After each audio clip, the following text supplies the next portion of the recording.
Bonjour à tous, bienvenue sur The Glove Driver. JB, bon, une fois ok, deux fois ça commence à faire beaucoup.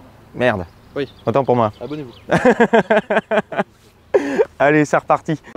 Salut à tous les amis, bienvenue au Billet Auto, j'espère que vous allez bien. On se retrouve aujourd'hui du côté de Manicourt pour un essai qu'on attend depuis un petit moment déjà. Au programme de la journée, M3, G80, M4, G82, c'est parti. Raising the Tobagos, we growing like fresh tomatoes. Them boys on fire, too fuego. We pass it round, hot potato. Everything is new wave. I'm with my sweetie like Quavo. Need my cheese, need that queso. Need my bread, need that bankroll. Wake up, yes, Lord, I'm thankful. Another day on my schedule. Steady blocking the devil. I tell a hater, God bless you. Cherish moments that special. You gotta keep the momentum. If you love me, then I love you. Alors on commence ce matin par une boucle routière histoire de prendre en main la nouvelle M3. J'ai choisi la nouvelle M3 parce que globalement c'est celle que je préfère des deux esthétiquement. On va voir un petit peu plus tard pour les différences de comportement s'il y en a. Maintenant on roule avec la nouvelle M3 mais d'abord le côté esthétique. Alors la nouvelle M3 esthétiquement des deux c'est celle qui change le plus avec sa version normale. Beaucoup plus longue et un petit peu plus basse avec des voies bien évidemment élargies. Ça, c'est vraiment le dessous en fait de la fabrication de la voiture. On n'est quasiment pas du tout sur le même modèle, même plateforme, mais tout change, train roulant, les voies élargies, etc. Esthétiquement parlant, on va avoir une face avant qui est entièrement nouvelle, qui s'inspire de la M4, qui est entièrement spécifique à cette M3 avec, évidemment, on va crever l'abcès de suite, ces doubles haricots qui sont bel et bien présents, qui sont là et qui ont un traitement spécifique par rapport à la série 4, à savoir le traitement horizontal. Ici, là, avec la plaque, on a une version bleu Riviera. Ici, on a beaucoup, vous allez voir, excusez-nous pour ceux qui aiment les couleurs discrètes, de tous les Skittles qu'on a aujourd'hui. Mais on a une version bleu Riviera, donc qui fait énormément ressortir cette calandre. Je suis toujours pas fan. Désolé BMW, je suis toujours pas fan de cette calandre. Pour moi, elle me dérange. On perd en élégance ce qu'on gagne en agressivité. Il faut dire qu'elle en impose, elle a une vraie gueule. Malheureusement pour moi, l'élégance des précédentes générations F80 disparaît un petit peu, c'est un peu dommage.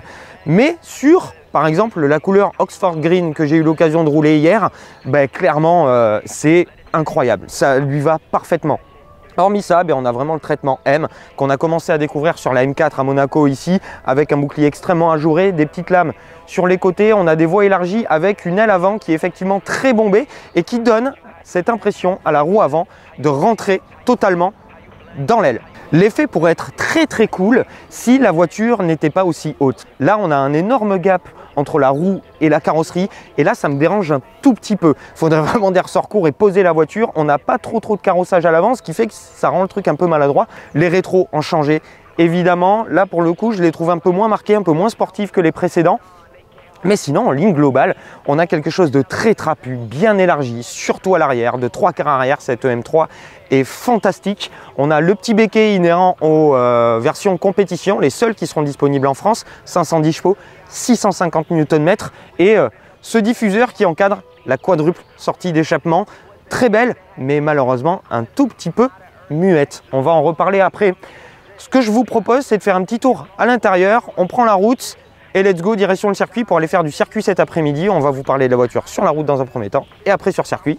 C'est parti. Raising the Tobagos, we growing like fresh tomatoes. Them boys on fire, too fuego. We pass it round, hot potato. Everything is new wave. I'm with my sweetie like Quavo. Need my cheese, need that queso. Need my bread, need that bankroll. Ok les amis, donc à l'intérieur, pour ceux qui sont habitués à la série 3 G20, pas d'énormes différences, hormis ce volant un petit peu spécifique qui est orné des splendides touches M1 et M2 inhérentes à la version M qui vous permet de configurer la voiture à votre envie et de vous avoir deux touches raccourcies. Par exemple ici en M1 je suis en full cruising, tout confort, etc. Et en M2 je suis tout sport avec le drift analyzer et l'ESP qui peut se tarer sur 10 positions et qui vous permet d'avoir l'angle de drift que vous voulez. On est sur la route, on n'est pas là pour drifter. L'intérieur donc, série 3 G20, hormis le bloc volant dont je vous parlais, le bloc central ici avec les boutons Setup, M mode pour l'affichage à l'écran et les deux palettes qu'il y a derrière moi qui sont bien mieux que les précédentes générations, beaucoup plus de surface de palette et que vous avez un actionnement un tout petit peu plus mécanique que sur les précédentes générations, et ça c'est très très plaisant. Et la boîte 8 ZF, retardée évidemment par Motorsport. Et voilà, vous êtes hyper bien installé. Ici, on a les baquets optionnels à 3650 € si ma mémoire est bonne. Donc ça me permet d'avoir un maintien parfait. Ils sont assez fermes, mais ils sont pas inconfortables. J'ai fait Paris-Manicourt par l'autoroute hier et j'étais pas du tout fatigué à la fin. La finition est très très bonne et on peut se mettre extrêmement bas dans le siège et ça fait plaisir. Hop, petit frein avant.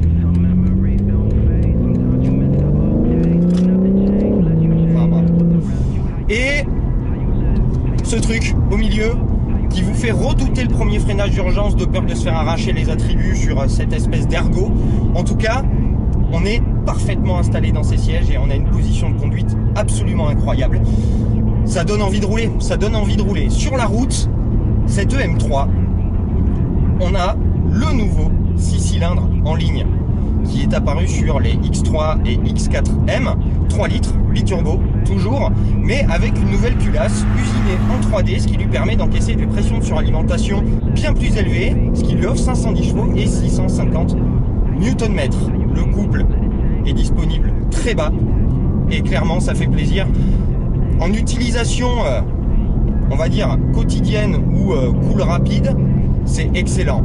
Et pour l'efficacité, c'est excellent. Ça déborde de couple sans arrêt. Sans arrêt, ce moteur est une furie. On reconnaît un comportement M. Et là, ça allonge. C'est incroyable d'efficacité.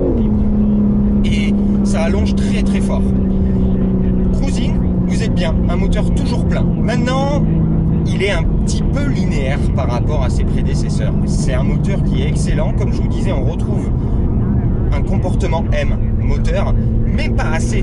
Le fait que le moteur soit plein dès les bas régimes, on a une diminution de cet effet turbo, de cet effet vraiment méchant des précédentes générations, qui est au bénéfice de l'efficacité, mais qui est au détriment du caractère. Et ça, c'est un petit peu dommage. Quand je dis que c'est dommage, c'est que je pinaille un peu, parce que oh là là là, ça tracte tout le temps, c'est d'une efficacité. Et dans tout ça, comme je vous disais tout à l'heure, on a beau avoir un truc qui ressemble de près au loin à une série 3, on n'a pas du tout le même châssis. Les trains roulants et les essieux, que ce soit à l'avant ou à l'arrière, tout change. Tout change et tout est travaillé par Motorsport de manière admirable, et même la direction. La direction de la série 3 G20 est excellente en termes de précision, mais manque de remontée d'informations. Ici, on est en mode sport, voire sport plus, et là, on se retrouve avec une direction extrêmement précise qui aide vachement à placer la voiture et de l'information.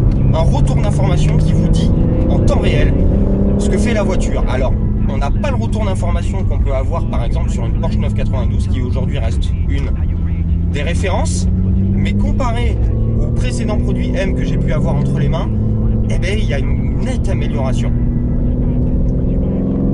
Et quand vous roulez un peu fort, la voiture se comporte extrêmement bien. Alors on est en 275 à l'avant, 285 à l'arrière. Il faudra faire gaffe sur les petites routes un petit peu escarpées. Ça guide un petit peu avec du 275 à l'avant, même avec une direction assistée. Et la voiture est très verrouillée, ça bouge, c'est assez ferme. Même en mode confort, on sent une fermeté latente. Pas inconfortable, mais là, ça dribble un petit peu. En même temps, je suis sur un mode qui est beaucoup trop ferme par rapport à la route sur laquelle je me trouve. Si je me mets en sport normal, ça va aller beaucoup mieux. Et là, on va se retrouver avec une voiture qui vous fait comprendre de suite que c'est même pas la peine d'aller chercher les limites sur route ouverte. Étant en mode M2, j'ai le son qui est enjolivé par les enceintes. C'est un petit peu dommage, la voiture est pas assez vocale à mon sens. À l'intérieur, c'est quand même bien enjolivé. On a le bruit qui sort des enceintes, mais qui est pas trop synthétisé. Pour l'instant, ça me va, ça me dérange pas. Ici, on a une M3 avec les céramiques, c'est infatigable. On a une très belle attaque avec le freinage sport. On a la possibilité donc de tarer le frein en sport. Il va vous donner une attaque beaucoup plus franche, beaucoup plus directe. Et sur la route, quand vous attaquez, vous êtes content de l'avoir. Les céramiques ici sont infatigables, belle consistance et belle attaque. Le 0 à 100 est très vite expédié. 250 en pointe ou 280 avec le pack M-Driver, les performances sont là. Le train avant est indécrottable, la voiture pivote, l'arrière suit à la demande. Si vous n'êtes pas très sage et que vous mettez beaucoup de pieds droits, bah, du coup il va se décaler très simplement et de manière ultra progressive. Je m'attendais à quelque chose d'un petit peu snappy comme les précédentes générations, et là c'est beaucoup plus progressif. C'est au bénéfice encore une fois de l'efficacité et au détriment de la frayeur et du côté sauvage. Est-ce que ça la rend moins vibrante? Un petit peu. Est-ce que ça la rend plus efficace? Beaucoup plus. Est-ce que ça la rend toujours fun? Oui. Maintenant, ce que j'ai envie de voir, c'est son efficacité sur circuit, et ça tombe bien. On arrive du côté du circuit de Magny-Cours. On passe au circuit. C'est parti.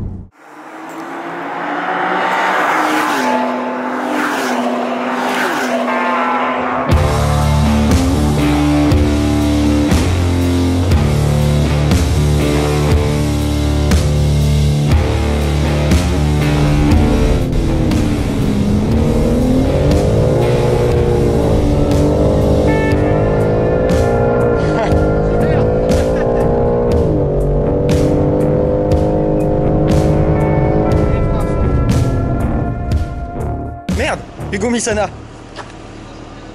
Ça va? Putain, t'as bronzé. Non, j'ai rougi. J'ai rougi, il a rougi. On part en coaching et vous allez voir, ça va être très très cool. M3, M4, Magny-Cours. Je vous présente pas le tableau, les amis. Allez, on se jette dans le bain de suite avec la nouvelle M3 en Oxford Green, celle que vous venez de voir. Tout en Sport Plus, le M2, DSC Off et le nouveau M Traction Control réglable sur 10 niveaux, ici réglé sur 5, donc le but, du fun, un peu de glisse, mais quand même un petit peu safe. Et gaz, allez vas-y gaz, hop.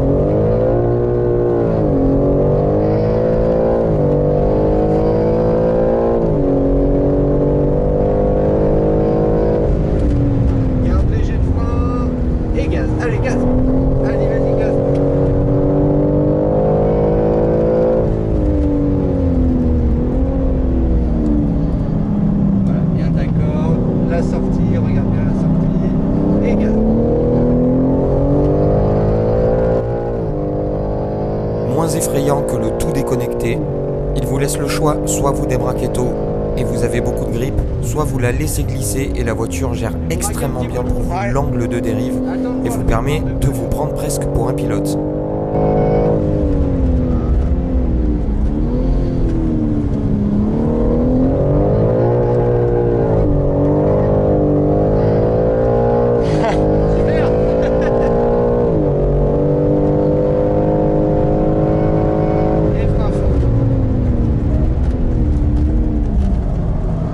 Vent.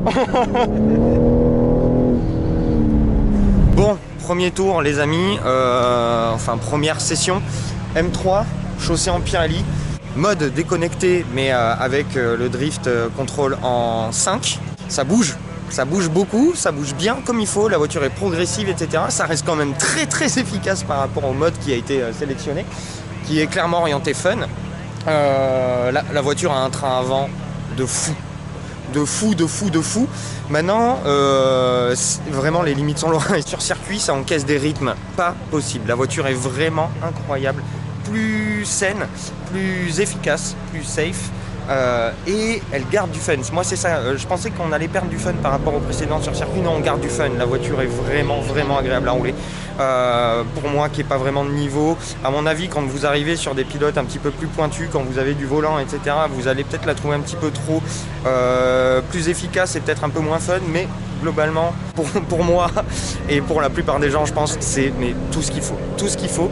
Maintenant on retrouve Paul en M4 et en Michelin cette fois-ci, et on va essayer de trouver un petit peu le juste milieu et le beau rythme fun et efficace avec le mode MDM pour vérifier l'étarage du mode MDM qui a toujours été très efficace chez BMW mais qui visiblement ont été encore améliorés. Direction la M4, c'est parti.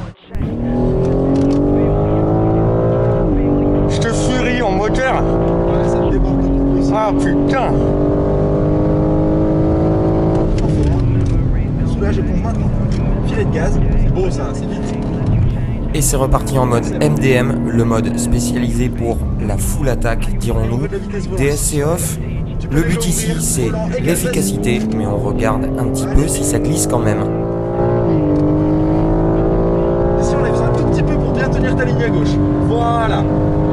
Ramène les roues droites, frein fort maintenant. Excellent. On démarre juste sur la gauche, il se peut qu'elle bouge un petit peu. Tu vois, ça bouge un peu parce qu'on a récupéré des boulettes de gomme. Ouais. Là, vous allez voir que si vous débraquez tôt, c'est plein de grippe. Et gaz, vas-y vers l'extérieur, elle va pivoter. Magnifique.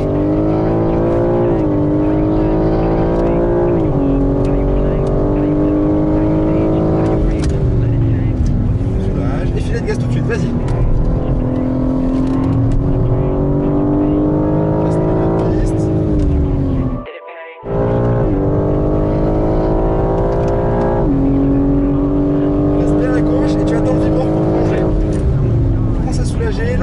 Et gaz, pour asseoir l'arrière. Superbe. Bien, ça va dériver légèrement. On va laisser attendre. Oui, oui, ça bouge aussi. Allez, vitesse volant, débraquage, gaz, vas-y. C'était la 3, mais c'est pas grave. On s'en enlève un peu, on veut tenir la ligne ici. On veut rester bien à gauche et roule bien droite. Ok, tu peux braquer plus tôt là. Vas-y maintenant. Et ouvre ton volant dès que tu es au vibreur. Ouvre le volant et gaz. Voilà, ça c'est beaucoup mieux. Petit frein, on tire une diagonale. Saute sur le deuxième vibreur et élargis tout ce que tu peux. Bon, les amis. Ouf. Oh, le soleil. Excusez-moi. Les amis, pardon pour les lunettes. Hein. Hop, j'ai les yeux un peu sensibles aujourd'hui. Comment vous dire? Ouais, le mode MDM, BMW a énormément retravaillé le tarage du mode MDM. Et ça se ressent. C'est d'une efficacité incroyable. Ça drift quand vous voulez que ça drift. Ça dérive quand vous voulez que ça dérive. Ça grippe quand vous débraquez comme vous voulez. C'est du... Oh là là, puis c'est fun aussi. Aucune différence de comportement entre la M3 et la M4 cette fois-ci.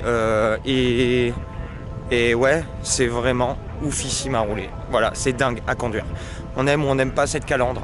On aime ou on n'aime pas le physique global de la voiture, mais voilà, on va le dire, ça reste quand même une des meilleures berlines du monde si vous voulez faire du sport, peut-être la meilleure berline du monde si vous voulez faire du sport. M4, c'est complètement fou. Alors les amis, je dérush un petit peu, je commence à redescendre un petit peu de toute cette expérience-là. Et j'avais commencé à vous faire une conclusion un petit peu hâtive en sortant directement de la voiture. Il faut se poser 3 minutes et c'est une conclusion qu'on a besoin de faire un petit peu au calme. C'est une voiture qu'on attend depuis longtemps et on voulait vraiment voir ce que ça donnait. En conclusion, c'est génial déjà pour commencer, petit postillon et tout, Covid.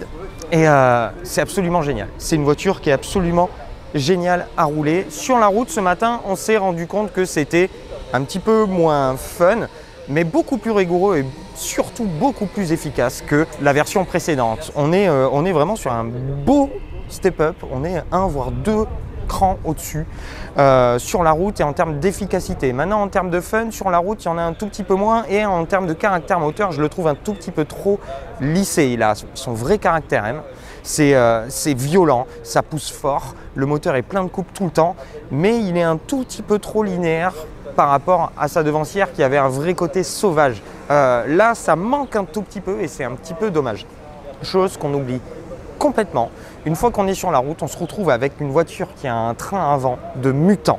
C'est pour moi une exclusivité chez BMW, c'est un train avant de M4 CS mieux. C'est une progressivité incroyable, une accessibilité folle. La linéarité de ce moteur là pour le coup sert à l'efficacité parce qu'on est sur une voiture qui va pousser partout tout le temps et qui va répondre instantanément à votre pied droit. C'est vraiment, vous la conduisez de manière instinctive, vous ressentez tout dans les fesses, dans les épaules et votre pied actionne directement le câble d'accélérateur, même si tout est by-wire aujourd'hui. Le freinage en sport, beaucoup d'attaque, un gros mordant.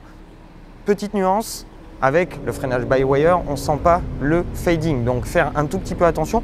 Mais en dehors de ça, c'est d'une efficacité dantesque.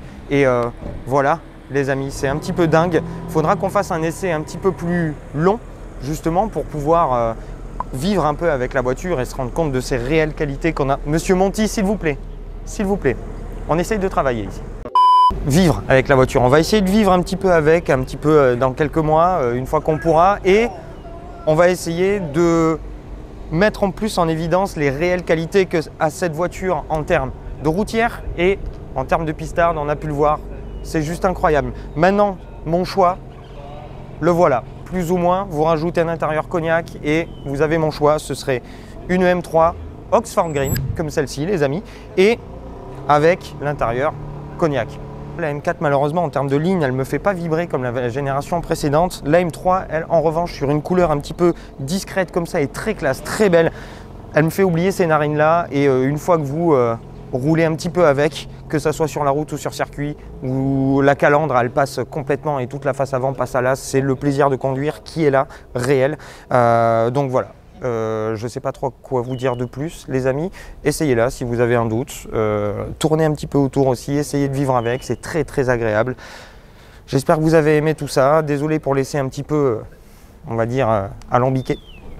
J'espère que vous avez aimé tout ça. Si c'est le cas, n'hésitez pas à mettre le petit pouce, à vous abonner si ce n'est pas déjà fait, la petite cloche, partagez avec vos amis, ça nous aide beaucoup à grandir ensemble et à référencer un petit peu mieux la chaîne. Et puis on va se retrouver pour de nouvelles aventures. Un joli daily driver qui arrive très très vite. Et d'ici là, une bonne continuation et une bonne fin de ce que vous êtes en train de faire. À bientôt. Ciao.